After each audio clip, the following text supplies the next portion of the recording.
Junagadh C division police station ખાતે ગઈકાલે ભોગ બનનાર યુવતીએ ફરિયાદ આપેલી. તે અહીંયા જુનાગઢ હોસ્ટેલ ખાતે રહી ગ્રેજ્યુએટ બીએડ એમએડ અને હાલ પીએચડીનો અભ્યાસ કરી રહી છે.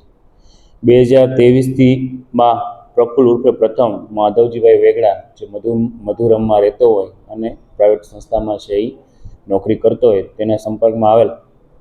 તો તે સમયે આ યુવતી છે પોતે જે અહીંયા હોસ્ટેલમાં રહીને અભ્યાસ કરતા, તેમને સાઈડમાં છે એ આર્થિક મદદ મળી રહે તે હેતુથી પ્રાઇવેટ નોકરી કરવા માટે અને પોતે છે એ આર્થિક મદદ કરશે તેવું કહી અને તેના મોબાઈલ નંબરની આપ-લે કરેલી.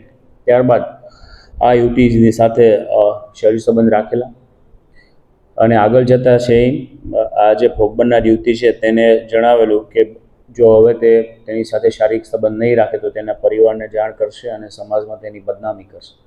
ત્યારબાદ થોડો સમય જતાં અન્ય ડુંગરપુરનો ભરત ચાવડા, જે આરોપી નંબર 1 પ્રફુલ્લ ઉર્ફે પ્રથમ વેગડાનો મિત્ર હોય, તેનો આ યુવતી સાથે સંપર્ક કરાવેલો અને આ જે ભરત ચાવડા છે તે આ ભોગ બનનાર યુવતીને જયસી રોડ પર આવેલા ગેસ્ટ હાઉસમાં લઈ ગયેલો અને ત્યાં જણાવેલું કે જો તેની શરીર સંબંધ નહીં રાખ્યા તો પ્રથમ સાથેના જે સંબંધ છે તેની જાણ આ યુવતીના ભાઈ અને ફાધરને કરી સમાજમાં તેની બદનામી કરશે.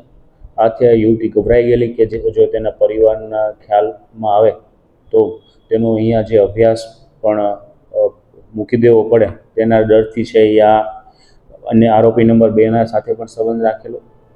આમ આરોપી નંબર 1 અને 2 બંને અવારનવાર આ જે ભોગ બનનાર યુવતી છે તેને એકબીજાની સાથેના જે સંબંધ છે તેની જાણ તેના પરિવારને કરશે અને આવા પ્રકારનો ડર બતાવી એને અવારનવાર દુષ્કર્મ આચરેલું. આથી બી ડિવિઝન પોલીસ સ્ટેશન ખાતે તેમના વિરુદ્ધ બીએનએસની સેક્શન 64, 64(2)M અન્ય ઓફેન્સ મુજબ અન્ય સેક્શન મુજબ ગુનો દાખલ કરવામાં આવેલો છે. હાલ આરોપી ભરત ચાવડાની છે એ ધરપકડ કરવામાં આવેલી છે અને અન્ય આરોપી પ્રફુલ્લ ઉર્ફે પ્રથમ વેગડાના ધરપકડ માટે પોલીસે તપાસ હાથ ધરી છે.